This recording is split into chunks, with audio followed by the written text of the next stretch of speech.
Noon, may sikat na laro na tinatawag na Deus Ex Machina, o mas kilala sa maikling pangalang Demrock. Agad itong naging tanyag sa buong mundo, nanalo bilang pinakamahusay na laro ng taon at nagtakda ng mga bagong record sa merkado ng virtual reality. Sa pinakamatagumpay na panahon nito, mahigit 100 milyong tao ang sabay-sabay na naglalaro. Sila ay nakikipaglaban para sa karangalan sa mundong puno ng mga halimaw at mahika. Ngunit kahit gaano pa kasikat at dakila ang isang bagay, darating din ang oras na lilipas at mawawala ito.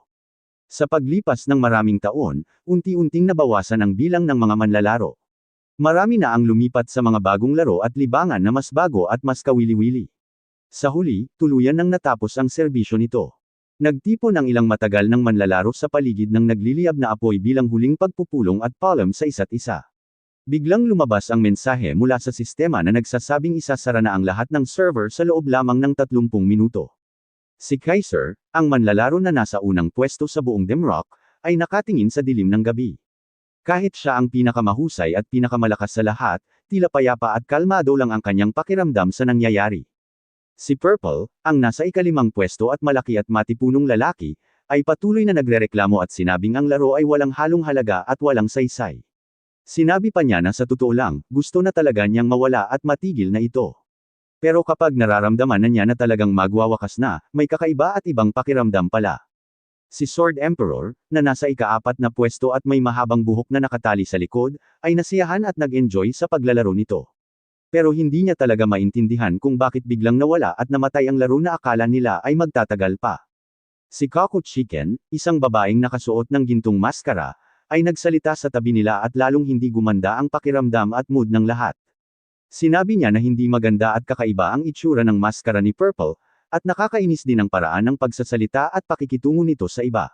Dahil dito, nagalit si Purple at handa na sanang makipag-away o makipagbuno agad sa harap ng lahat.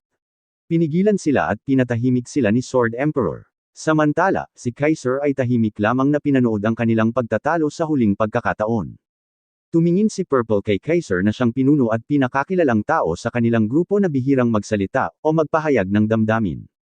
Inamin ni Kaiser na medyo malungkot at nakakalungkot siya dahil nagwawakas at nawawala na ang lahat ng kanilang minahal at ginugol ng maraming oras. Tumawa si Purple at sinabi na, sa lahat ng tao, si Kaiser ang pinakanag-aral at naintindihan ng mabuti ang lahat ng tuntunin, galaw at estratehiya ng laro. Parang buhay niya mismo ang nakasalalay sa pag-unawa nito. Sinabi pa niya na kapag pinapanood mo si Kaiser na lumalaban at nakikipag-away, parang pinapanood mo ang isang Diyos na gumagawa ng himala at kahangahangang bagay. Lahat ng nagagawa niya ay dahil sa kanyang sariling galing, kasanayan at sipag, walang kinalaman ang swerte o tadhana. Ang mga galaw at estratehiya ni Kaiser ay naging tanyag na parang kwento at alamat. Nagagawa niya ang mga bagay na akala ng lahat ay imposible at hindi kayang gawin ng sinuman. Sinabi naman ni Coco Chicken na tila patas ang tadhana at kapalaran. Dahil kahit gaano kagaling at kahusayan si Kaiser, siya ang may pinakamasamang kapalaran at tadhana na nakilala niya sa buong buhay niya. Sang-ayon at sumang-ayon si Purple sa sinabi nito. Sinabi niyang nakakagulat at nakakatawa na naging pinakamahusay siya at umabot sa pinakamataas na ranggo kahit na wala man lang siyang espesyal o pambihirang kakayahan na tinatawag na alamat. Kung maganda sana ang kapalaran at swerte niya, sinabi niyang wala man lang sa kanila ang makakapantay o makakalapit sa kanyang lakas at galing. Naalala ng babae ang maraming pagkakataon na sunod-sunod na nabigo si Kaiser sa pagsubok na mapabuti o mapalakas ang kanyang gamit at kagamitan. 10 beses na magkasunod na nabigo ito at nasira. Dahil dito, sumigaw at nagalit si Kaiser at akala niya ay parang ang buong mundo ay nagkukumpera at sumasalungat sa kanya. Tumawa ng malakas si Purple at tinawag si Kaiser na ang taong pinakahindi pinalad at may pinakamasamang tadhana sa kanilang lahat. Nagtawanan silang lahat sa paligid ng nagliliyab na apoy, isang pambihirang sandali ng kapayapaan at kasiyahan bago ang katapusan ng lahat. Ngumiti si Sword Emperor at inamin at sinabi na talagang masama at maswerte ang tadhana ni Kaiser kaysa sa inaakala at nakikita ng lahat. Dumating na ang huling babala. Tuluyan nang natapos ang serbisyo ayon sa inaasahan at nakatakda. Lumabas ang mensahe sa kanilang mga kagamitan at telepono na nagpapasalamat sa kanila dahil naging bahagi sila ng kwento at paglalakbay hanggang sa huling sandali. Ang itsura at anyo ni Purple, isa sa mga pinuno at tagapagtatag ng laro, ay unti-unting nawala at naging liwanag na asol. Sinabi niya sa lahat na nagawa nila ang lahat ng kanilang makakaya at pinaghirapan ng mabuti. Nagpaalam na rin siya at nawala na. Sumunod na nawala rin sina Kaku Chicken at Sword Emperor. Sinabi nila na umaasa silang magkikita pa sila muli at magkakasama sa ibang bagong laro na magiging tanyag at maganda sa hinaharap. Naiwan si Kaiser na nag-iisa sa tahimik at madilim na gubat. Tapos na talaga ang lahat at nagwakas na ang lahat ng kanilang kasiyahan at laban. Sa huling pagkakataon ay dumagundong at nagningning ang tunog at liwanag ng nagliliyab na apoy bago rin ang kanyang sariling anyo ay unti-unting nawala at natunaw. Sa isang kislap ng liwanag, ang manlalaro na nasa unang pwesto ay wala na at nawala sa mundo ng Demrock. Tapos na ang serbisyo at opisyal nang nagwakas at isinara ang isang dakila at tanyag na panahon. Sa totoong buhay, ang makintab at magandang kagamitan sa paglalaro ay tahimik na nakalagay sa ibabaw ng mesa at unti-unting namatay at naging madilim ang mga ilaw nito. Lumipas ang 2 taon. Ang lungsod ay patuloy na lumalago at nagbabago. Maraming bagong laro ang lumabas at naging tanyag na pinalitan ng mga laro noon. Isang berdeng bus ang dumadaan sa abalang kalsada na puno ng mga taong pauwi na galing sa trabaho at paaralan. Sa loob ng bus, 2 mag-aaral ang nakatingin sa screen ng kanilang telepono habang pinapanood ang video ng paglalaro. Ang isa sa kanila ay hindi makapaniwala at namamangha sa galing at bilis ng galaw na nakikita niya sa video. Ipinapakita sa video ang isang manlalaro na nagtagumpay na talunin at talaga ang pinakamalaki, pinakamalakas at pinakamakapangyarihang halimaw na pinuno ng mag-isa. Iyan ang uri ng galing at lakas na kaya lamang gawin ng mga pinakamahusay at pinakamalakas na manlalaro. Pinag-usapan nila ang tungkol sa isang manlalaro na nagngangalang Annihilation mula sa samahan at pangkat na Execution Guild. Sinabi nila na siya ang itinuturing na pinakamahusay at pinakamalakas na manlalaro sa kasalukuyan. Ang isa naman sa kanila ay mahilig at tagahanga ng isang manlalaro na tinatawag na Empress. Hinahangaan niya ang estilo ng paglalaro nito na madalas ay lumalaban at nananalo ng mag-isa.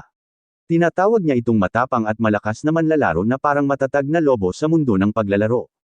Nagtanong sila sa isa't isa kung may sinuman ba talagang makakapantay o makakalaban ng patas sa 2 manlalarong ito. Biglang naalala ng isa sa kanila ang isang pangalan at tinanong ang kaibigan. Teka, may isa pa bang kilala tayo? Sinabi niyang mayroon noong isang manlalaro na si Kaiser, ang dating pinakamahusay at pinakamalakas sa lahat noong panahon pa ng laro na Demrock. Ngunit mula noong natapos at isinara ang larong iyon, wala na silang narinig o nakitang anuman tungkol sa kanya. Nagtaka at nagtanong sila kung ano ang nangyari sa kanya at nasaan na siya ngayon. Parang nawala na siya sa harap ng lahat at parang inalis at kinalimutan na siya ng lahat na parang lupa ay nilamon na siya. Nakaupo sa ilang upuan ng layo mula sa kanila ay isang lalaking nakasuot ng uniforme ng militar. Inayos niya ang kanyang sombrero at ngumiti ng bahagya at may pag-asa. 2 taon matapos ang pagwawakas ng laro na Demrock, sa wakas ay bumalik na si Kang Do-hyun. Isang bagong laro ang lumabas na pumalit sa katanyagan ng Demrock, tinatawag itong God of Savior, at madalas itong tawagin ng lahat na Ghost. Mula pa noong ilabas ito, marami na ang naglalaro dito at patuloy na lumalaki ang bilang ng mga gumagamit at tagahanga. Ipinangangako nito na malaya ang mga manlalaro at marami silang mapipiling uri ng karakter, lahi at kakayahan. Ngunit may isa ng lumang kakilala at manlalaro na handang sumali muli sa laban, si Kang Do-hyun, ang dating pinakamahusay at pinakamalakas sa Demrock. Natapos na niya ang kanyang serbisyo at tungkulin sa militar, at sa wakas ay nakauwi na siya. Pagdating niya sa kanyang bahay, agad siyang pumasok at tinanong kung nasaan na ang kagamitan sa paglalaro. Nagulat ang kanyang kapatid na babae nang makita siyang bumalik ng maaga at hindi makapaniwalang nais na agad siyang maglaro pagkapasok pa lamang niya sa bahay. Tila rin narinig ito ng kanyang ina mula sa kabilang silid at nagsalita tungkol sa ugali ng mga kabataan ngayon. Sinabi niyang sa tingin niya, ang mga kabataan ngayon ay nagmamalasakit lamang at humihingi ng tulong sa kanilang mga magulang kapag kailangan nila ng pera o pabor, at ang tanging nasa isip nila ay ang paglalaro. Ngunit hindi ito pinansin at pinatapatan ni Kang Do-hyun dahil ang tanging nasa isip at puso niya ay ang kanyang nais gawin. Doon niya nakita ang kagamitan, katulad ng mga nakikita niya sa telebisyon sa loob ng maraming buwan. Niyakap at hinawakan niya ito ng masaya at puno ng pag-asa. Ito ang gantimpala at resulta ng lahat ng pagod, pagsisikap at serbisyo noong panahon ng kanyang tungkulin. Hinawakan niya ang makinis at matibay na ibabaw nito at pinuri ang kalidad at gawang ginamit sa paggawa nito. Bumukas ang pinto at pasukan ng kagamitan at inimbitahan siyang pumasok. Kahit ginamit na ito ng iba, komportable at maaliwalas pa rin at maganda ang loob nito. Umupo siya at isinuot ang kagamitan sa kanyang ulo at mukha, handa na siyang bumalik sa mundo ng paglalaro. Sinimulan ng sistema na suriin at kilalanin ang kanyang mata upang simulan ang proseso ng pagpasok. Kinilala at napatunayan nito ang kanyang pagkakakilanlan at nagsimula ang proseso ng pagkonekta at pagpapasok ng kanyang impormasyon at data. Matapos ang matagumpay na koneksyon at pagpasok, opisyal na siyang nakapasok sa mundo ng bagong laro na GOS. Isang maliwanag na liwanag ang sumalubong sa kanya habang tinatanggap siya ng laro. Nahanap niya ang kanyang sarili sa isang malaking at magandang bulwagan. Inutusan siya ng sistema na lumikha ng kanyang bagong karakter at pagkatao. Tiningnan niya ang default o karaniwang itsura na ibinigay sa kanya. Ito ay simple lamang, pero sapat na ito sa ngayon. Hinawakan niya at inayos ang kanyang maikling buhok, naisip na parang ang anyo at itsura niya ay katulad pa rin ng isang sundalo. Ang menu at pagpipilian ay may napakaraming uri at paraan upang baguhin at gawing kakaiba ang itsura at kakayahan. Pero masigasig at sabik na siyang maglaro kaya hindi na siya nagtagal. Pinili niya ang karaniwang itsura at lumipat na sa susunod na hakbang. Ang susunod ay ang pagpili ng kanyang pangalan o palayaw. Hindi na siya nag-isip ng matagal o nag-alinlangan. Ngumiti siya ng bahagya habang inilalagay at tinatype ang kanyang lumang pangalan, Kaiser. Matagumpay na natapos ang paglikha ng kanyang karakter. Tinanggap ng sistema si Kaiser at binati siya sa pagbabalik sa mundo ng mga mahuhusay na manlalaro. Binigyan siya ng natatanging tanda at pagkakakilanlan, at agad siyang inilipat o dinala sa lugar kung saan kailangang matuto at sanayin ang sarili bago ang tunay na laban. Pagdating niya, nasa gitna siya ng isang matinding nasusunog at nagkukupas na kuta. Tinawag ito ng sistema bilang masaklap at mapanganib na lugar at labanan sa palasyo ng Auron. Namangha siya sa ganda at katotohanan ng lahat ng nakikita at nararamdaman. Malinaw na mas maganda at mas maayos ito kaysa sa laro na kanyang nakasanayan noon na Temrock. Biglang lumabas ang listahan at pagpipilian ng mga sandata at kagamitan na maaari niyang gamitin sa simula. Ang mga pagpipilian ay simple lamang at pangkaraniwan, mga maliliit na patalim, tali na ginagamit sa pakikipaglaban, at mga karaniwang espada. Walang espesyal o magarang gamit para sa mga bagong manlalaro. Inabot niya at pinili ang isang simpleng espada. Dahil mula pa noong una, siya ay mahusay at pamilyar na sa paggamit nito. Alam niya na kung ano ang gumagana at nagpapanalo sa kanya, hindi na kailangang baguhin pa. Biglang narinig niya ang malakas na sigaw at tunog ng laban na tumatakip sa buong paligid.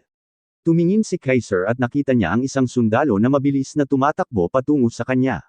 Isang kabalyero na may makintab na baluti ang mabilis na lumalapit at mukhang labis na nag-aalala. Si Charlie iyon, ang pinuno ng mga sundalo. Tinanong niya si Kaiser kung ano ang ginagawa nito habang nasa paligid ay may matinding labanan at ang kuta ay inaatake na. Bago pa man makasagot si Kaiser, hinawakan na ni Charlie ang kanyang braso at mabilis na hinayla palayo. Lumabas ang mensahe mula sa sistema na sinasabing kasama na siya sa pangkat ni Charlie. Sumigaw si Charlie na sinasabing ang ibang mga sundalo at manlalaban ay nakikipaglaban na ngayon. Mabilis silang tumakbo sa loob ng mga pasilyo na nasusunog sa loob ng kuta at patungo sa pinakamabigat na bahagi ng labanan. Tumigil si Kaiser nang marahas nang makarating sila sa lugar ng labanan. Ang sitwasyon ay mas masama pa kaysa sa inaakala nila, maraming bangkay ang nakakalat sa lahat ng dako, at ang mga tagapagtanggol ng kuta ay pinapatay at tinatabakan ng maraming mababangas na halimaw. Nagkayam ang mga kamao at ngipin ni Charlie habang nakikita ang lahat ng ito.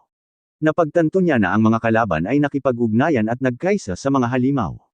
Sumigaw si Charlie kay Kaiser at inutos siyang umalis agad.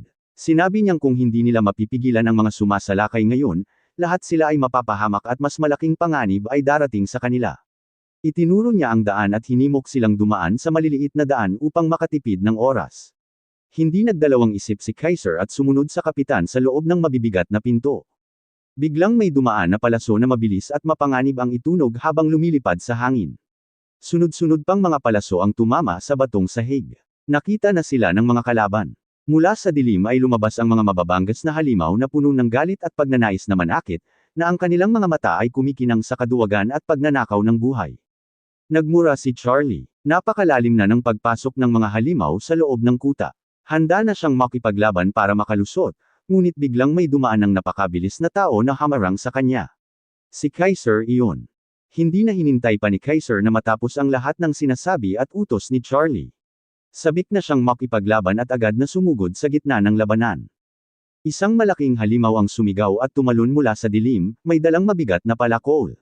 Itinaas nito ang sandata at ibinagsak ito ng napakalakas na sapat upang basagin ang mga bato. Ang atake ay direktang nakatutok kay Kaiser. Ngunit agad nang tumulim ang paningin ni Kaiser. Parang bumagal ang takbo ng oras at nakaramdam siya ng lubos na pokus at kahandaan. Sumigaw si Charlie bilang babala, sa akala niya ay matatapos na ang buhay ng batang manlalaban. Ngunit sa kaunting pagtabi lamang ng kanyang katawan, nakaiwas si Kaiser sa napakalakas na atake sa pamamagitan lamang ng kaunting distansya. Ang palakol ay bumagsak sa lupa ng malakas, na nagdulot ng paglipad ng alikabok at mga pira-pirasong bato. Ngunit bago pa man makabawi ang halimaw, mabilis nang kumilos si Kaiser at nawala na sa kanyang pwesto. Nanatiling nakatayo ang halimaw na nagulat at hindi makapaniwala na nawala na ang biktima na inaakala nitong madaling makuha. Hinawakan ni Kaiser ang kanyang espada.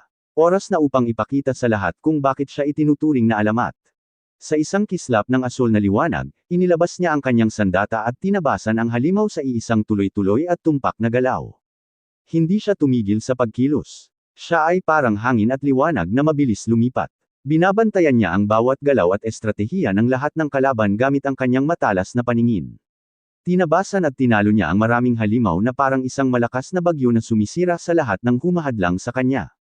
Naiwan lamang ang mga bakas ng dugo at nasirang katawan sa kanyang daan. Ang natitirang mga halimaw ay natakot at hindi makagalaw. Hindi nila maunawaan kung paano posible na ang isang tao ay makakilos ng ganito kabilis at tumpak. Parang hindi ito tao kundi isang nilalang na higit sa kanilang kaalaman at lakas. Isa pang malaking halimaw ang sinubukang sakupin siya gamit ang malakas at malawak na atake mula sa itaas. Ngunit madali lamang itong naiwasan ni Kaiser sa pamamagitan ng pagtabi lamang. Hindi niya binigyan ng pagkakataon ng kalaban na makabawi o makapaghanda muli. Gamit ang lakas at bilis ng pag-ikot ng kanyang katawan, gumawa siya ng matinding sipa gamit ang tuhod na tumama ng malakas sa dibdib ng halimaw. Sinundan ito ng mataas na sipa na tumama sa mukha nito, na nagdulot ng pagkabasag ng panga at pagbagsak nito sa lupa ng walang buhay. Ang natitirang mga kasama ni Charlie ay nanginginig sa takot at gulat. Napagtanto nila na nagkamali sila ng akala, nakipaglaban sila sa isang taong mas malakas at mapanganib kaysa sa inaakala nila, parang isang halimaw na nakapaganyo ng tao. Sinubukan ng lahat ng natitirang kalaban na tumakas at umalis sa lugar, ngunit hindi nila ito nagawa. Sa huling pagkakataon, gumawa si Kaiser ng malawak at mabilis na pagtabas gamit ang kanyang espada. Ang liwanag mula sa kanyang sandata ay bumuo ng perpektong bilog na tumagos at tumalo sa lahat ng natitirang kalaban. Tapos na ang labanan sa loob lamang ng ilang segundo. Tumayo si Kaiser at tumingin sa paligid. Parang napakadali lang ng ginawa niya. Pinunasan niya ang dugo at dumi mula sa kanyang espada. Noong una ay nag-alala siya baka lamuma o hamina na ang kanyang kakayahan matapos ang mahabang panahon, ngunit nasiyahan siya sa kanyang nagawa. Inamin niya na medyo nag-alala siya noon dahil matagal na siyang hindi nakikipaglaban, ngunit pakiramdam niya ay parang natural at pamilyar pa rin ang lahat. Sa katunayan, mas magaan at mas mabilis pa ang kanyang pakiramdam at kilos kaysa noong panahon ng laro na Temrock. Nang ibabaw ang gulat at paghanga kay Charlie. Hindi pa siya nakakakita ng sinumang manlalaban na hindi kilala o sikat na kayang talunin ang 5 malalakas na halimaw ng ganito kadali at katiyakan. Dumating ang mensahe mula sa sistema ng laro. Labis na humanga si Charlie at lalong lumaki ang respeto at tiwala niya kay Kaiser. Napatunayan na ng sistema na ang tiwala at pagsang-ayon ni Charlie ay umabot na sa pinakamataas na antas. Ngayon ay maniniwala si Charlie sa sinabi at desisyon ni Kaiser higit pa sa sinabi ng sinumang iba pa. Bilang parangal sa kanyang mahusay na pagganap at tagumpay sa simula pa lamang, binigyan siya ng espesyal na titulo o parangal na tinatawag na lubos na pagpapahalaga mula sa simula. Ito ay isang pambihirang parangal na ibinibigay lamang sa mga manlalaro na nakakamit ng matataas na antas ng tiwala at pagpapahalaga mula sa mga tagapag-alaga o kasama sa loob ng maikling panahon. Nagbigay din ito ng malaking tulong at lakas sa kanyang kakayahan at katangian. Ngumiti si Kaiser. Alam niyang ang mga benepisyong ito ay malaking tulong sa kanyang paglalakbay sa hinaharap. Tumawa ng malakas si Charlie at nagpasalamat ng marami kay Kaiser. Sinabi niyang dahil sa tulong at lakas ni Kaiser, naging mas madali at mas ligtas ang kanilang gawain at misyon. Itinuro ni Charlie ang daan sa unahan at sinabi na kapag napatay o napigilan na nila ang masamang salamangkero na nasa loob ng malaking silid, matatapos na ang labanan at mananalo ang lahat. Biglang nagsimulang magpakita at lumipad ang maitim at makapangyarihang enerhiya sa buong paligid. Tumangala si Charlie at nakita ito na may takot at pagkabahala. Naintindihan niya agad na nagsimula na ang mapanganib at mahiwagang ritual ng pagtawag at pagpapalakas ng mga halimaw. Mula sa dilim at kadiliman ay lumabas ang iba't ibang uri ng mga halimaw at nakakatakot na nilalang. Ang kanilang mga mata ay kumikinang na may mapanganib at nakakamatay na liwanag, at ang kanilang malakas at nakakabinging sigaw ay napuno sa buong paligid. Sinabi ni Charlie kay Kaiser na magpatuloy na siya at pigilan ang salamangkero na gumagawa ng ritual. Tumingin si Charlie kay Kaiser na puno ng lubos na tiwala at may nakapalibot na makintab na gintong liwanag.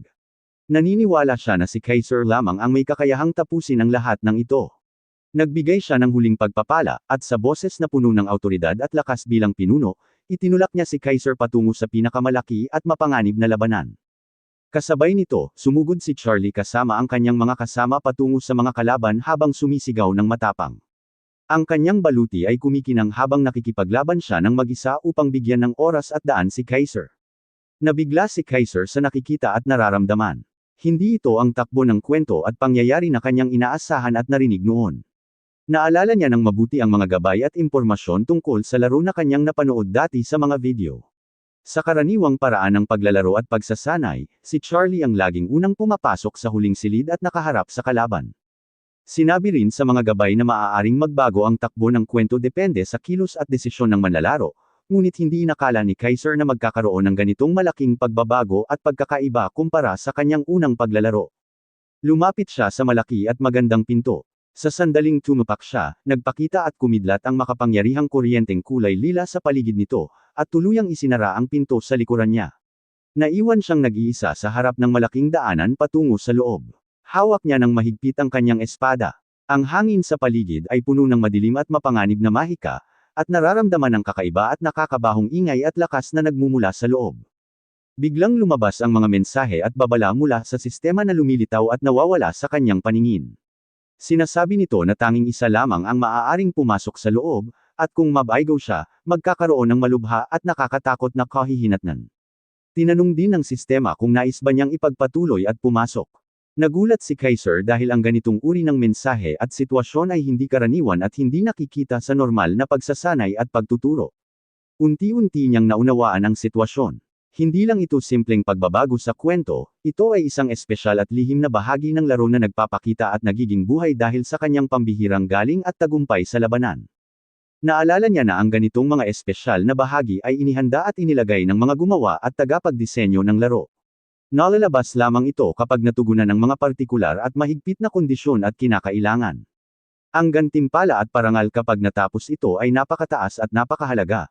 Nagbibigay ito ng malaking tulong at kalamangan sa manlalaro mula pa sa simulan ng kanilang paglalakbay. Ngumisi si Kaiser. Walang dahilan upang tanggihan ang ganitong pagkakataon at oportunidad, gaano man ito kapanganib o kahirap. Pinili niya ang sagot na, oo. Isang maliwanag at makapangyarihang liwanag ang binalot sa kanya habang pumapasok siya sa loob ng silid. Sa loob, nakita niya ang isang masamang salamangkero na sumisigaw sa sakit at paghihirap. Ang sarili niyang nilikha at nilusob na mga halimaw at anino ay naging kaaway na niya at lumaban sa kanya. Ang salamangkero ay pinupunit at tinatabakan ng isang malaki at nakakatakot na nilalang nagawa sa anino at madilim na kapangyarihan. Ang kanyang mga huling sigaw at paghingi ng tulong ay napuno sa buong silid habang unti-unting nauubos at nawawala ang kanyang buhay at lakas. Unti-unting nagkakaroon ng matibay at nakakatakot na anyo at hugis ang anino at nilalang na iyon. Tinitigan ito ni Kaiser ng maigi habang mas lalo niyang hinigpitan ang pagkakahawak sa kanyang espada. Dahan-daang lumabas at lumawak ang malalaking kaliskis at pakpak ng nilalang. Sumigaw ito ng malakas na tunog na tumatagos hanggang sa puso at kaluluwa ni Kaiser, isang tunog na puno ng kapangyarihan at takot. Ang nilalang na ito ay higit pa sa anumang kalaban na nakikita sa karaniwang pagsasanay at pagsubok. Mula sa dilim ay lumabas ang malaki at nakakatakot na ulo na may mga mata na kulay pula at kumikinang sa galit at kapangyarihan. Ang lakas at puwersang nagmumula sa kanya ay sapat upang dirigen at sirain ang sinumang baguhan o walang karanasan sa paglalaro. Sa wakas ay ipinakita ang tunay at buong anyo ng kalaban, ang makapangyarihang itim at maapoy na demonic dragon na nakakulong at may malakas na lakas. Tinitigan ni Kaiser ang napakalaki at makapangyarihang nilalang na ito. Handa na siya at puno ng tapang at pag-asa. Ang tunay at pinakamabigat na labanan at laro ay magsisimula na ngayon.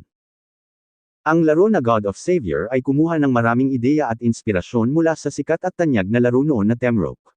Isa sa pinakamalaking bagay na ginaya nito ay ang sistema ng pagraranggo, lahat ng bagay ay nakaayos mula sa pinakamadali hanggang sa pinakamakapangyarihang antas na tinatawag na alamat. May mahigpit na pagkakasunod-sunod ito na nagtatakda ng lakas at antas ng kapangyarihan ng lahat ng bagay sa buong mundo ng laro. Siyempre, ganito rin ang sistema para sa lahat ng uri ng halimaw at kalaban. Pero may ilang uri lamang na nasa pinakamataas na antas at may sariling kategorya, tinatawag silang mga espesyal na kalaban. Sila ay napakabihira at napakalakas kaya't mayroon silang sariling pangalan at titulo. Isa na rito ang napakalaking halimaw na tinatawag na Demonic Dragon. Naglabas ang halimaw ng napakalakas at nakabibinging sigaw na tumagos hanggang sa buto at kaluluwa. Ang layunin nito ay takutin at sirain ang tapang at lakas ng loob ni Kaiser. Agad na nagbigay ng babala ang sistema sa kanya, naramdaman niya ang sobrang bigat at presensya na galing sa halimaw na kabilang sa pinakamakapangyarihan. Dahil dito, bumagsak ng malaki ang lahat ng kakayahan niya, bumagal ang kanyang paggalaw, hamina ang lakas ng kanyang pag-atake, at lalo pang hamina ang kanyang panlaban. Nagkayem ng panga at ngipin si Kaiser, naiinis dahil sa ganitong uri ng hamon na inilagay ng mga gumawa ng laro sa mismong yugto ng pagsasanay. Napansin niya ang mabibigat na kadena na nakatali sa katawan ng dragon, ito ang pumipigil sa kanyang buong lakas at kapangyarihan. Kahit na nakatali at nahihigpitin pa rin, alam ni Kaiser na kahit isang simpleng hampas o pagkiskas lamang ng malalaking paa ng halimaw ay sapat na upang mamatay siya agad. Pero sanay na si Kaiser sa mga ganitong sitwasyon noong panahon pa na siya ay nasa pinakamataas na ranggo sa Temrock. Naaalala niya ang maraming laban na tila imposibleng manalo, kung saan ang kamatayan ay laging nasa tabi niya at nasa kamay lamang ng isang maliit na pagkakamali. Para sa taong may galing at kasanayan na katulad niya, mayroon lamang isang desisyon, manalo o mamatay habang sinusubukan. Naging matalas at puno ng matinding pokus ang kanyang mga mata. Biglang sumugod ang dragon patungo sa kanya at binato ang malalaki at matatalim na kuko.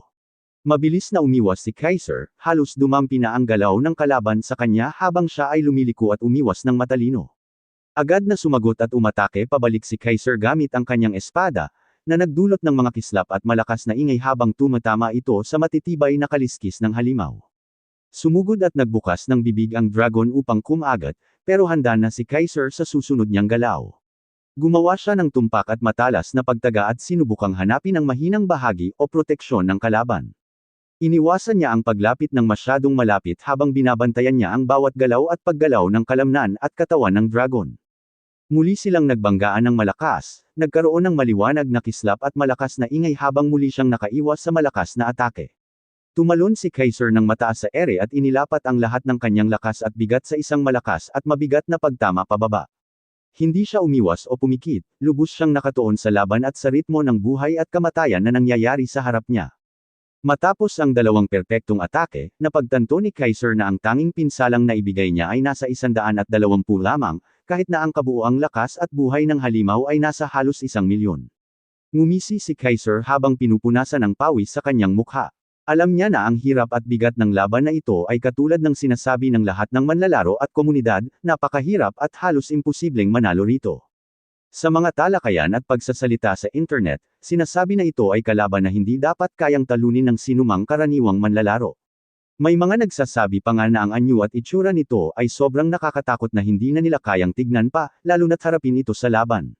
Marami ang nagtatalo kung posible ba talagang manalo, dahil kahit ang mga pinakamahusay at pinakamalakas na manlalaro ay nabigo na dito. Karamihan ay akala na ang kaunting pinsalang natatanggap ng halimaw ay para lamang magmukhang totoo at makatotohanan sa laro. Ngunit hindi ito naging dahilan upang tumigil si Kaiser. Biglang nagbago ang pangalan at uri ng kalaban, ito ay naging, The Slothful Demonic Dragon. Dahil dito, nagkaroon ng matinding gulo at gusot sa lahat ng pinagkakaabalahan ng mga manlalaro. Nagsigawan sila, nagtatalo kung mayroong pagkakamali o sira sa sistema, at hindi makapaniwala na may isang tao na talagang nagtatagumpay. Sinubukan nilang alamin kung sino ang taong ito, lalo na't siya ay nagsisimula pa lamang at nasa pinakamababang antas at ranggo sa laro. Biglang bumagsak ang isang makapangyarihang liwanag na kulay asul at tumama ng diretso sa pinakamalakas at pinakamakapangyarihang bahagi ng katawan ng dragon. Sa unang pagkakataon mula noong nagsimula ang laban, sumigaw at nagtamo ng matinding sakit at paghihirap ang halimaw, tunay at totoo ang kanyang pagdurusa. Sa huling malakas na pagsabog at lakas na nagmula sa loob ng katawan nito, tuluyan ang nagwakas ang kapangyarihan at pamumuno ng halimaw. Agad na nagbigay ng kumpirmasyon at babala ang sistema, ang tagumpay na akala ng lahat ay imposible ay nagawa na.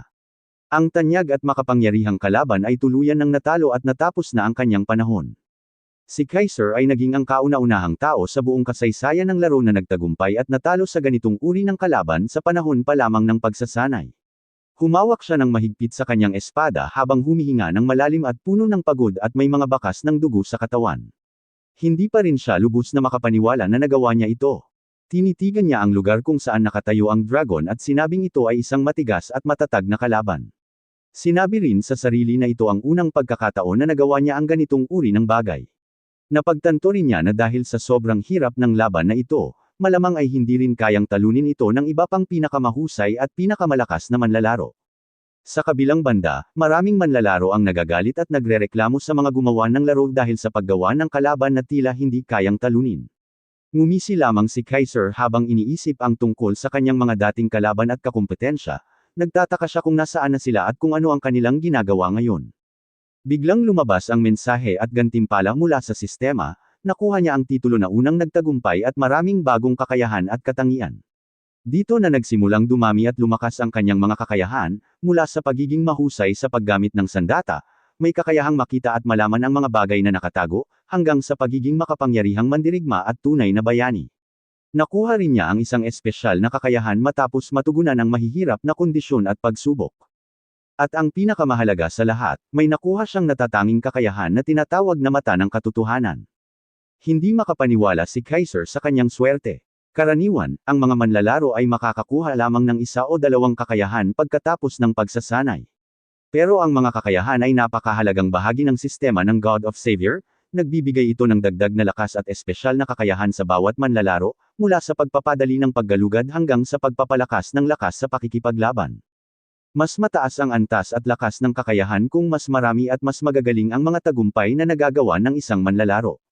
Tiningnan ni Kaiser ang lahat ng kanyang nakuha, mula sa kakayahang malaman ang lokasyon ng mga bagay hanggang sa pagiging hindi apektado ng anumang masamang epekto o sakit. Ngunit ang isa na talagang interesado sa kanya ay ang mata ng katotohanan. Ito ay isang natatanging kakayahan na walang katulad, nagbibigay daan ito sa kanya upang makita ang mga bagay na nakatago, hindi nakikita ng iba, at ang mga katotohanang hindi malinaw sa iba. Ang ibang kakayahan na nakuha niya ay magaganda at makapangyarihan, pero marami pang ibang manlalaro ang maaaring magkaroon nito. Ngunit ang kakayahang ito ay kakaiba, iisa lamang ito sa buong mundo ng laro at walang sinuman ang mayroon nito. Dahil sa natatanging kakayahang ito at sa iba pang 5 kakayahan, naramdaman ni Kaiser na nakuha niya ang pinakamagandang bagay na maaaring makuha sa laro. Dagdag pa rito, ang titulo na unang nagtagumpay ay nagbibigay din ng malaking dagdag na lakas at pinsala sa lahat ng uri ng kalaban at makapangyarihang halimaw na haharapin niya. Tila nagliliwanag at kumikinang si Kaiser sa sarili niyang lakas at kakayahan. Hindi pa siya nakaranas ng ganitong magandang swerte sa buong buhay niya.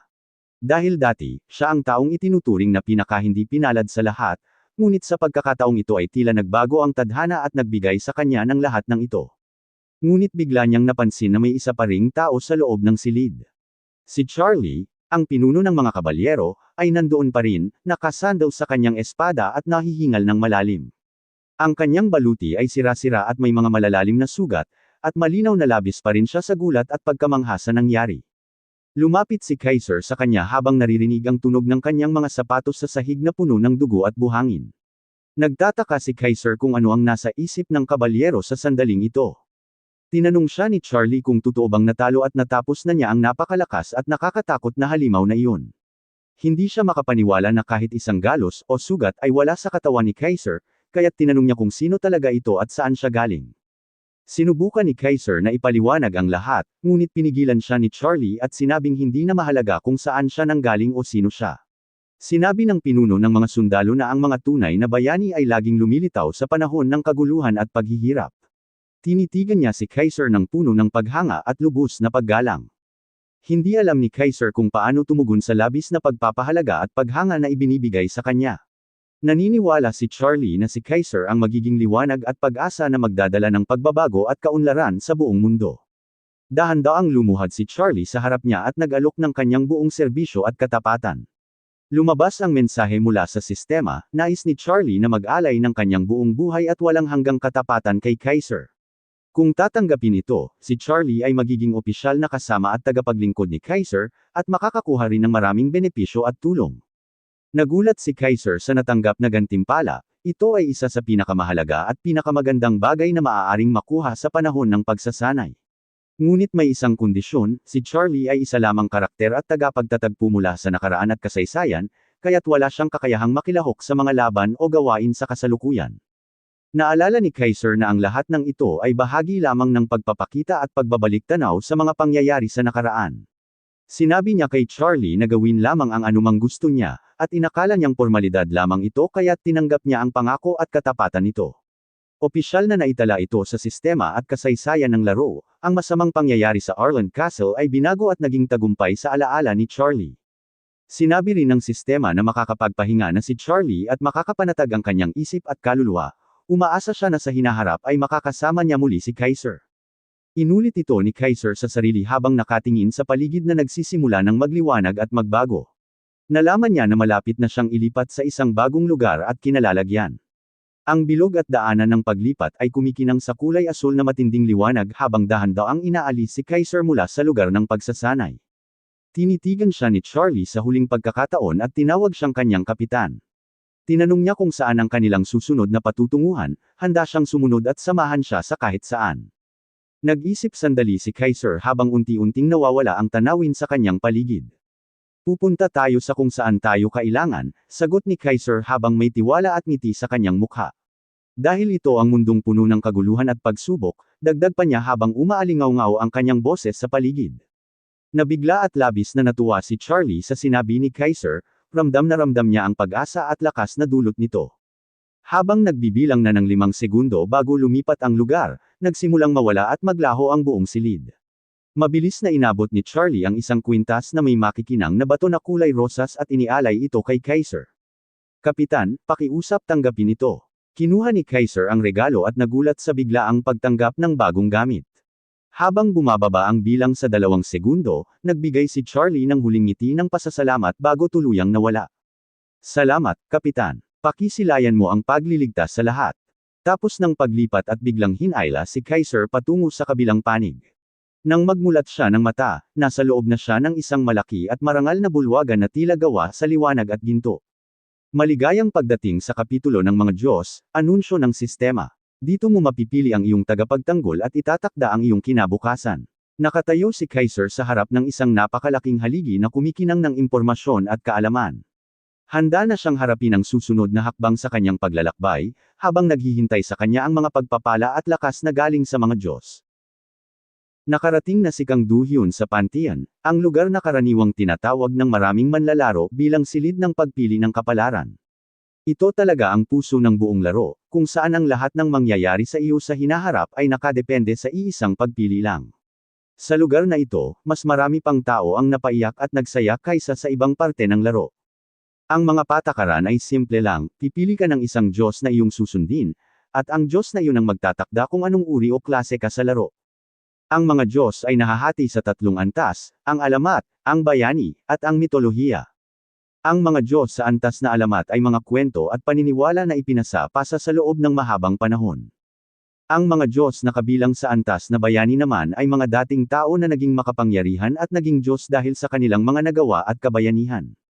At nariyan naman ang pinakamalalaki at pinakamakapangyarihan, yung mga Diyos sa antas na mitolohiya, tulad ni Zeus at Odin, na siyang nagpasimulan ng lahat ng kwento at kapangyarihan sa kasaysayan.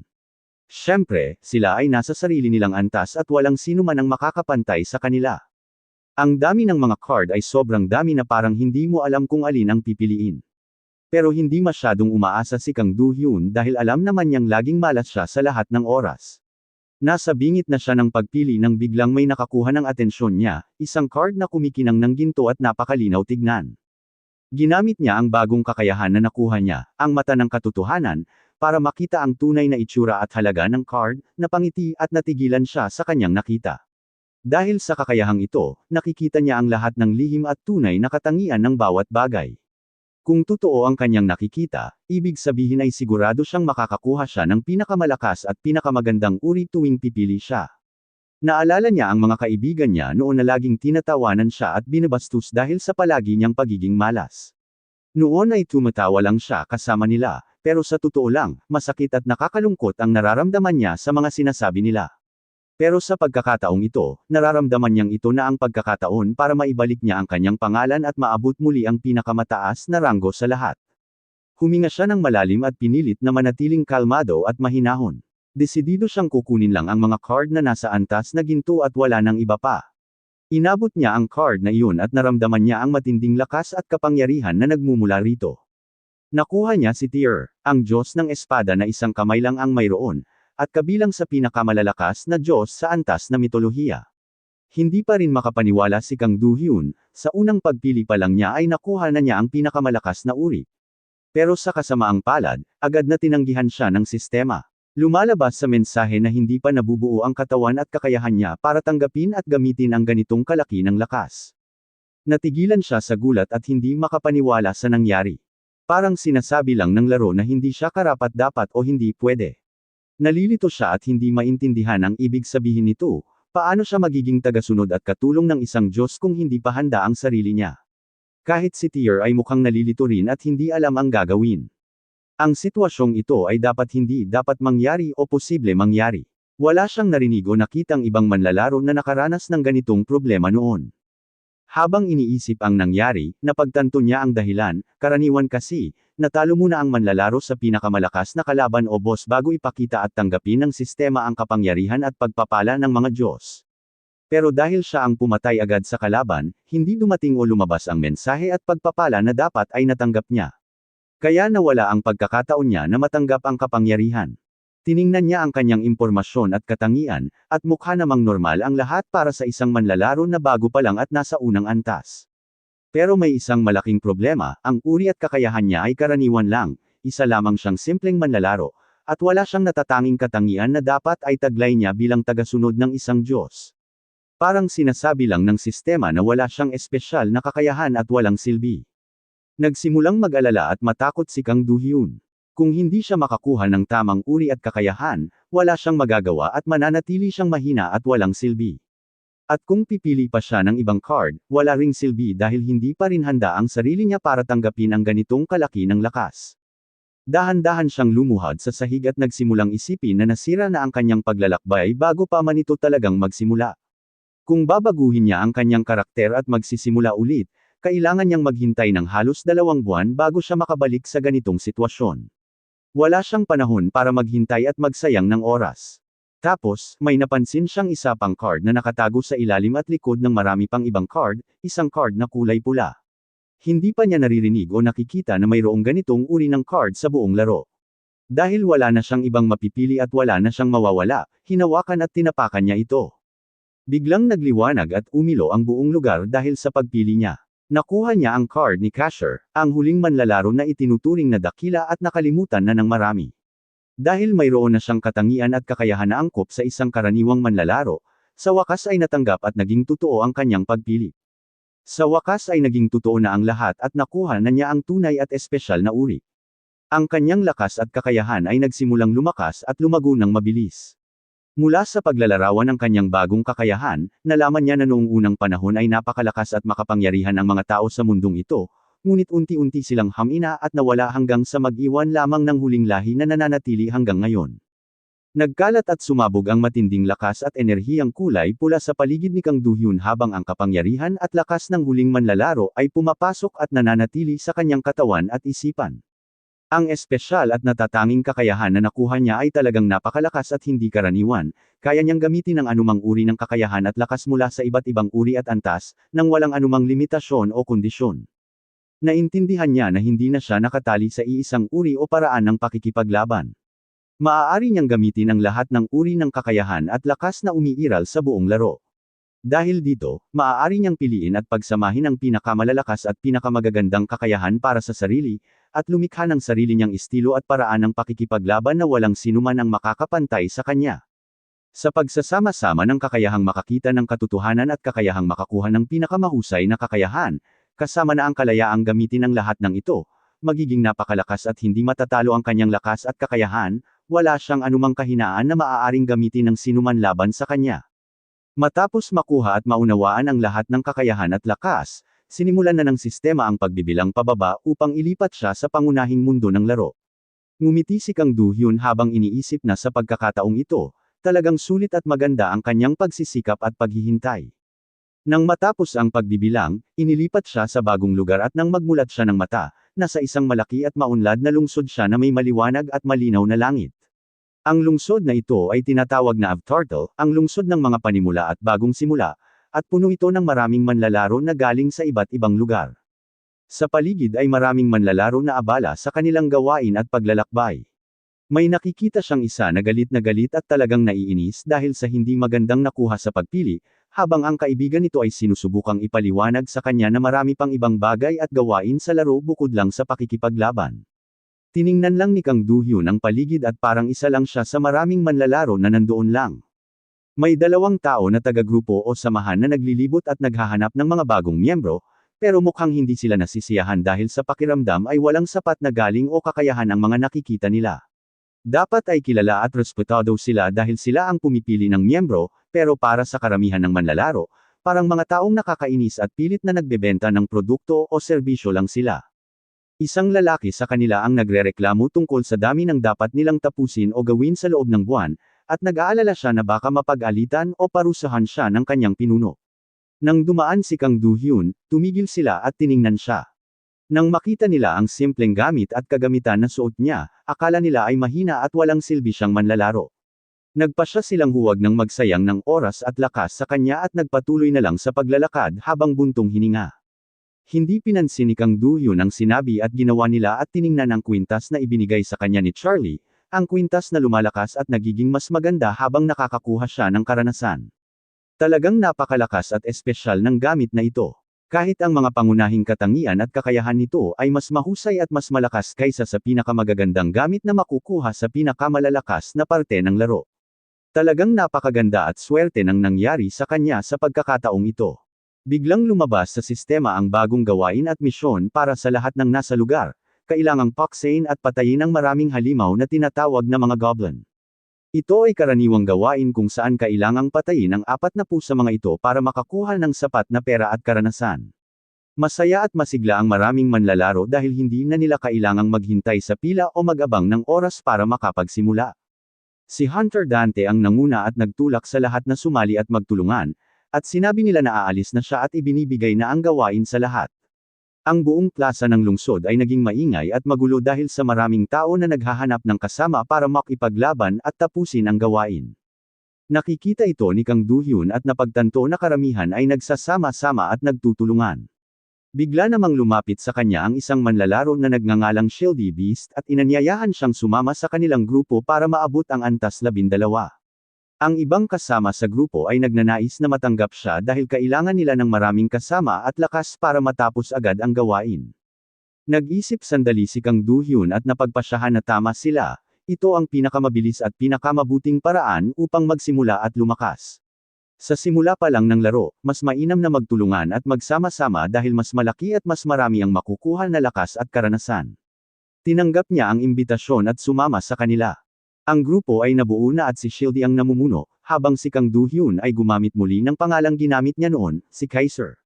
Nang malaman ito ni Shieldy, tinanong niya kung siya ba ay malaking tagahanga o taga-suporta ng taong iyon dahil kilala at sikat si Kaiser bilang isa sa pinakamalakas at pinakamahusay na manlalaro noong panahon ng laro na Temrock. Tumingin lang si Kang Do-hyun at nagkunwaring hindi niya alam at hindi narinig ang pangalang iyon. Naging masigla at handa ang lahat para pumunta sa lupa kung saan naroon ang mga halimaw. Nagbigay lang si Kang Do-hyun ng mabilis na paghihikayat at pagsuporta bago sila umalis. Agad na nagsimula ang laban. Si Shieldy ang unang sumugod sa mga halimaw at mabilis na natigilan ang isa sa mga goblin sa unang pagtama pa lang. Nagsigaw siya ng malakas habang matagumpay niyang tinamaan ang kalaban at nagbigay ng pagkakataon sa kanyang mga kasama na umatake. Agad ding sumunod ang mga maninilak at mga mahiko at nagpadala ng mga palaso at mahiwagang lakas sa kanilang mga kalaban. Dahil sa magandang pagtutulungan at pagkakaisa, matagumpay nilang natalo ang isa sa mga halimaw. Pero biglang dumating ang marami pang ibang halimaw mula sa iba't ibang direksyon, amoy nila ang dugo at agad na nagsimulang sumugod at umatake. Nagbago agad ang sitwasyon at naging mahirap ang laban. Nagtulak at naglaban si Shieldy at ginamit ang kanyang pananggalang upang pigilan ang maraming kalaban na sumusugod. Nag-aalala at natatakot ang kanyang mga kasama dahil pakiramdam nila ay napapaligiran na sila at malapit ng matalo dahil sa dami ng kalaban. Nagsisikap si Shieldy na panatilihin ang pwesto at hindi matalo, at nagsisigaw siya upang humingi ng tulong sa kanyang mga kasama. Nang makita niya na ubos na ang lakas at wala na siyang magagamit na pangunahing kakayahan, biglang tumalon mula sa itaas ang isang malaking halimaw at naghandang sumugod at umatake sa kanila. Isang matalim at mabilis na pagtama na kulay asul ang dumaan sa damuhan bago pa man makagalaw ang halimaw. Tinalo at tinapos ni Kaiser ang kalaban habang patuloy na pinipigilan ni Shieldy ang iba pang umaatake gamit ang kanyang mabigat na pananggalang. Hindi pa rin makapaniwala si Shieldy at ang mga kasama niya sa kung gaano kadali at kabilis na tatapos ni Kaiser ang lahat ng laban. Walang paghinto si Kaiser at agad na tumakbo patungo sa susunod na pangkat ng mga halimaw. Sumugod siya ng malakas sa lupa at nagdulot ng malalaking alon ng alikabok. Dalawa pang goblin ang agad na nabuwal sa ilalim ng kanyang matalas at makapangyarihang espada na kulay pula. Sobrang tuwa at galing nang nararamdaman ng buong grupo habang isisigaw nila ang pangalan ni Kaiser dahil sa galing at lakas na ipinapakita niya. Si Kaiser naman ay tahimik na ibinalik ang kanyang sandata at mukha pa rin siyang handa at hindi pa tapos sa kanyang gawain. Lumapit si Shieldy sa kanya at tunay na humanga sa galing at talino ni Kaiser. Sigurado na si Shieldy na matagumpay at madali nilang matatapos ang buong misyon at mararating nila ang antas 12 nang walang anumang problema. Pero bigla na lang may nakita si Shieldy sa dilim at agad na nagsigaw ng babala sa lahat. Mula sa likod ng mga puno ay lumabas ang napakaraming bilang ng mga goblin na parang walang katapusan. Napakalaki ng dami nila at mas malakas at mas marahas pa kaysa sa unang pangkat na nakaharap nila. Nataranta agad si Shieldy at sinabi sa lahat na kailangan na nilang tumakbo at lumayo agad dahil sa dami ng kalaban. Sa halip na tumakbo at umatras, sumugod agad si Kaiser sa gitna ng malaking pangkat ng mga halimaw. Sumugod ang lahat ng halimaw sa kanya mula sa lahat ng direksyon na parang gustong kainin at wasakin siya. Tumalon si Kaiser ng mataas at nakatuon ang atensyon sa gitna ng malaking pangkat ng mga kalaban. Bigla siyang naalala ang nakaraan, nakita niya ang sarili niya noong mga panahong iyon, namumula ang kanyang mga mata habang mahigpit na hawak ang napakalaking espada. Noon pa man, kahit ang mga puno at halaman sa paligid ay parang nanginginig sa lakas at kapangyarihan na taglay niya. Biglang sumabog ang napakalakas at makapangyarihang alon ng enerhiya na kumalat sa buong lugar at tinabig at tinapos ang lahat ng kalaban sa paligid sa isang iglap lamang. Sa isang nakaraang pangyayari, tinanong ni Kakyodeko si Kaiser kung bakit lalo lamang itong naghahanap ng gulo sa mga sitwasyong puno ng panganib. Tinitigan lamang siya ni Kaiser na tila nagtataka kung bakit inakalang nagpapakita lamang siya ng kawalang ingat.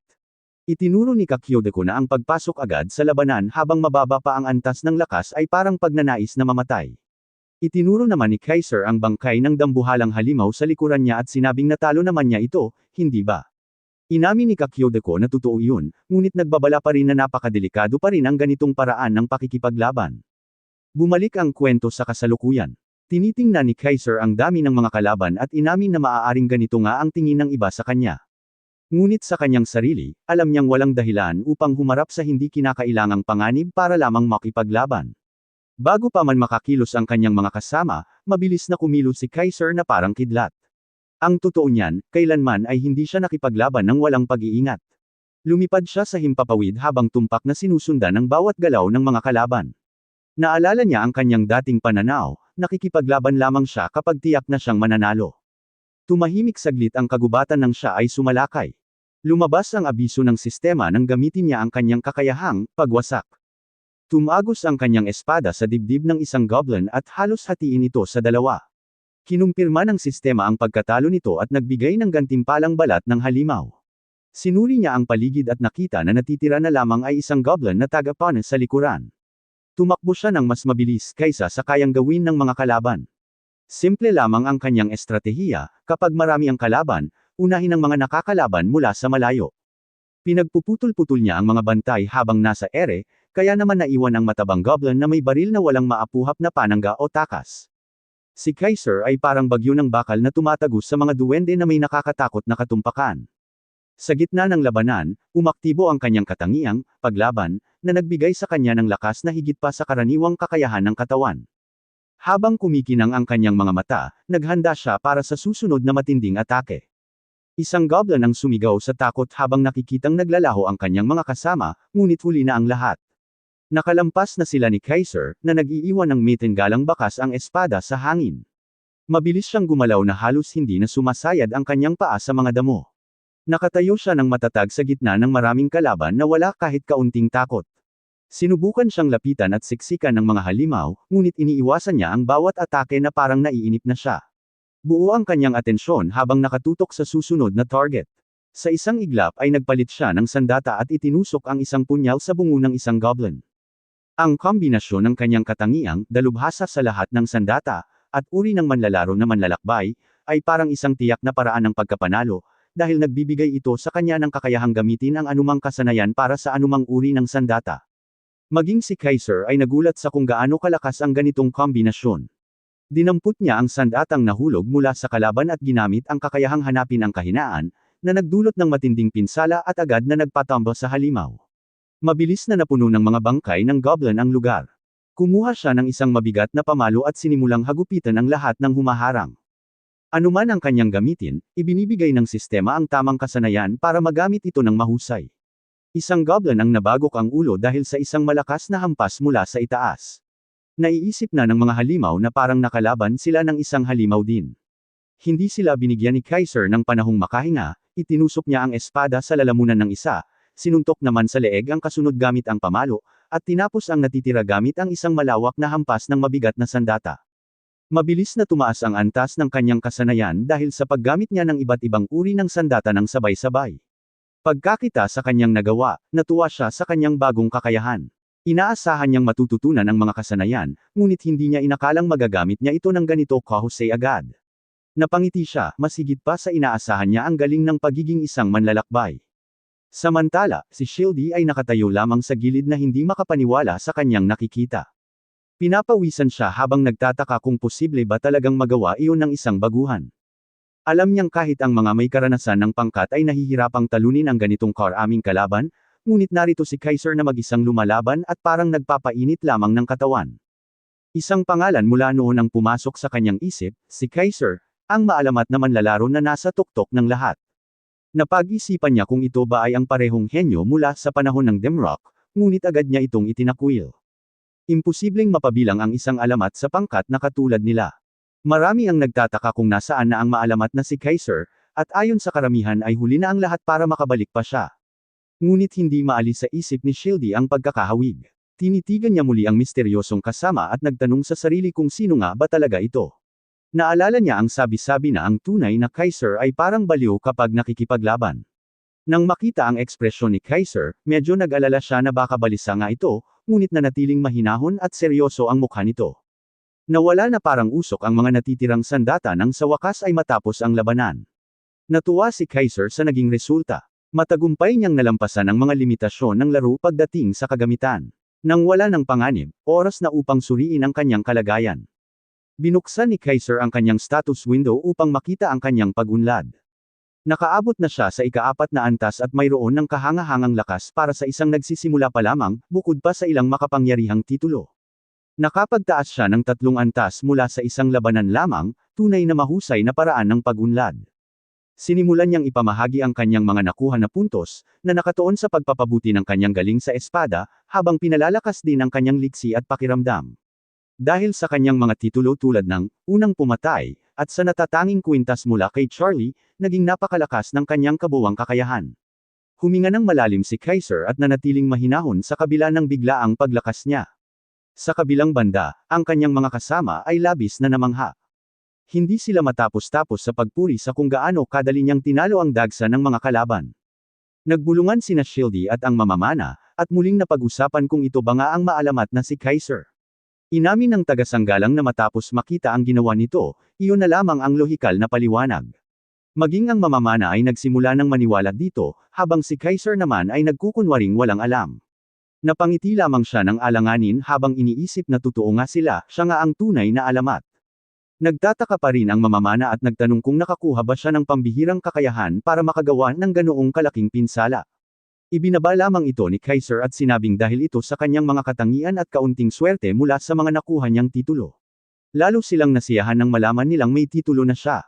Habang si Rokan naman ay sinusubukang makasama at mapaluguran siya para sa hinaharap, nagpahinga muna ang pangkat sa gitna ng luntiang kagubatan.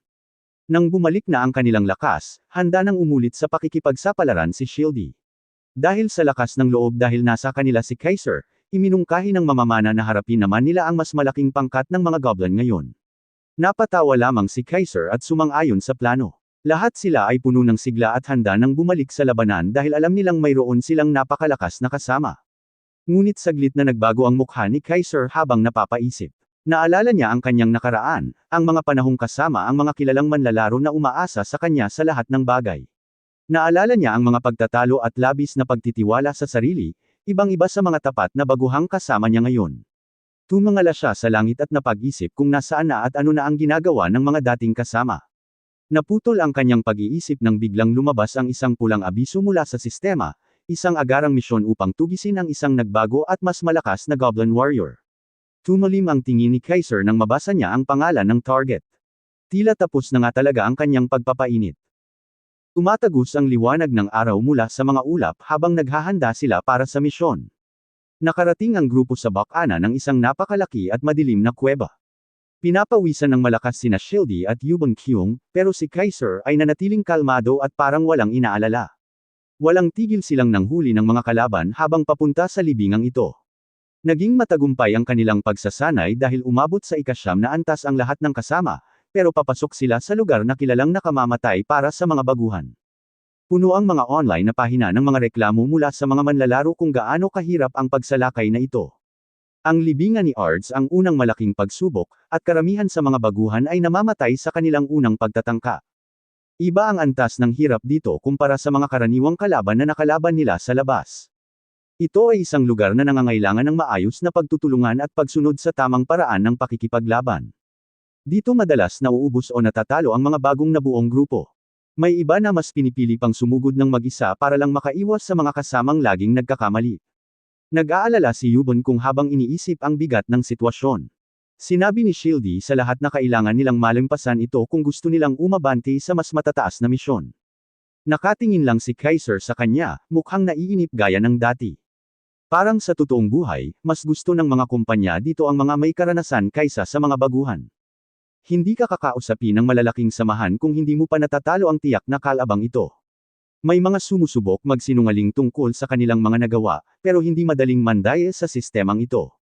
Hindi gumagana ang mga mapanlinlang na paraan sa larong ito dahil bawat kilos ay nakatala at nasusubaybayan. Lahat ng bagay ay nakasulat sa aklat ng mga pakikipagsapalaran.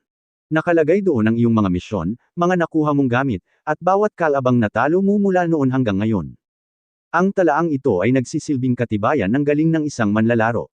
Para makasama sa mga grupo sa susunod na lungsod, kailangang nakasulat sa talaan nilang nalampasan nila ito.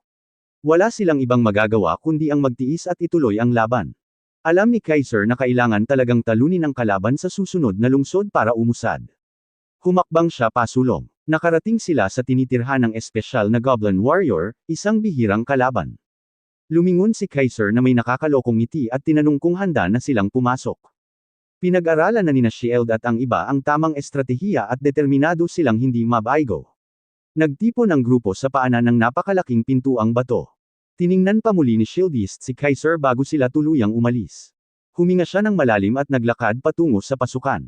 Hinawakan niya ang pinto at binuksan ang daan papunta sa misyon. May lumabas na abiso mula sa sistema, tinatanong kung kumpirmado na ba nilang simulan ito.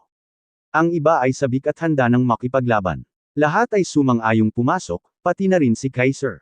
Sinuri ng sistema ang antas nila at sinimulan ang pagpasok. Nag-inat si Kaiser at pinagkiskas ang kanyang mga kamao, handa na para sa kanyang pagpapainit. Dahan-daang bumukas ang mabibigat na pinto at inilantad ang loob ng kuweba. Pumasok ang grupo at umalangaw ang tunog ng kanilang mga sapatos sa sahig na bato. Biglang nagliyab ang mga sulong sa gilid ng mga pader at sinindihan ang buong lugar. Naghihintay sa kanila ang makapangyarihang kalaban. Nakaupo ito at may dalang 20,000 lakas ng katawan. Ang espesyal na Goblin Warrior ay nagpakawala ng mahinang ungol habang mahigpit na hawak ang napakalaki nitong itak. Humiyaw ito ng napakalakas na yumanig ang buong paligid. Nakita ni na Shildy at ng iba ang takot at naintindihan kung gaano talaga kapanganib ang ganitong antas ng kalaban. Sumigaw si Kaiser ng babala, naramdaman na ang atake bago pa man ito kumilos. Tumalon ang halimaw sa ere at bumagsak ng napakalakas habang nakataas ang talim nito. Alam ni Shield Debias na kahit nandyan si Kaiser para tumulong, kailangan pa ring tumayo sa sariling paa ang buong grupo. Naiintindihan niyang hindi kayang protektahan ni Kaiser ang lahat ng sabay-sabay. Humakbang pasulong ang tagasanggalang, determinadong gampanan ang kanyang tungkulin at panatilihin ang depensa.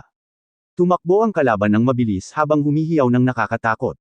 Inutusan ni Shieldy ang grupo na maghiwa-hiwalay at umiwas sa dadaanan ng halimaw. Nagtakbuhan sila para magtago sa oras na bumagsak ang itak ng goblin sa lupa. Nakilala ni Shieldy ang pagsugod bilang unang bahagi ng paraan ng pananalakay nito. Inihanda niya ang kanyang panangga at sinalo ang kasunod na hampas ng halimaw. Napakalakas ng puwersang umalag hanggang sa kanyang mga braso. Natahimik at napatigil ng ilang sandali ang goblin matapos maharangan ang atake nito. Tumawag si Shieldy sa grupo, sinasabing ito na ang tamang oras para lumaban. Agad na sumugod ang iba at nagsimulang gumanti. Nagbanggaan ang mga mahika at talim laban sa kalaban, na lumikha ng matinding pagsabog at liwanag. Nang mawala ang usok, nakita nilang nakabawi na agad ang halimaw at kumikinang ang mga mata nito sa matinding galit. Nagulat si Shieldy sa bilis ng pagbangon ng halimaw. Umikot na naman ang Goblin Warrior para sa isa pang mapaminsalang hampas. Sinalo ulit ni Shieldy ang napakalaking talim gamit ang kanyang panangga. Gumana ang kanyang natatanging kakayahan sa pagtatanggol at kumontab ito ng maliwanag habang pinalalakas ang kanyang lakas. Sumigaw siya na hawak na niya ang atensyon ng kalaban at pinaalalahanan ang iba na huwag huminto sa pag-atake. Bago pa man matapos magsalita ang tagasanggalang, nakalampas na si Kaiser at nagpakawala ng sunod-sunod na hampas sa kalaban. Marami pang mahikang atake ang tumama sa halimaw at nagpahina ng lalo sa lakas nito. Isang napakalakas na pagsabog ang yumugyug sa halimaw at lalong nagpababa sa lakas nito. Akala ni Shieldy ay maayos ang takbo ng unang bahagi ng labanan at kontrolado nila ang sitwasyon, pero biglang sumigaw ng babala ang mga kasama niya mula sa likuran dahil mas maaga kaysa inaasahan ang sumunod na atake. Bumaba na sa kalahati ang lakas ng kalaban at naglabas ito ng galaw na wala sa mga gabay na pinag-aralan nila. Natigilan si Shieldy habang nakikitang naghahanda ang halimaw ng bagong paraan na hindi niya alam. Hindi nagpatumpik-tumpak si Kaiser at tumakbo patungo sa kalaban ng may hindi kapani-paniwalang bilis. Bumwelo siya at nagpakawala ng sunod-sunod na saksak at hampas. Ang kanyang mga galaw ay napakabilis na halos hindi masundan ng mata. Sumigaw sa sakit ang halimaw habang tumatama ang talim ni Kaiser sa mga mahihinang bahagi nito. Nakatingin lang si Shieldy at labis na namamangha sa angking galing na ipinapakita ni Kaiser. Hindi huminto si Kaiser sa walang awang pag-atake. Hindi niya binigyan ng kahit isang sandaling pahinga ang kalaban. May nakakalokong ngiti sa kanyang mga labi at kumikinang ang mga mata, sinabi niyang tapos na at wala nang bisa ang mga galaw ng halimaw.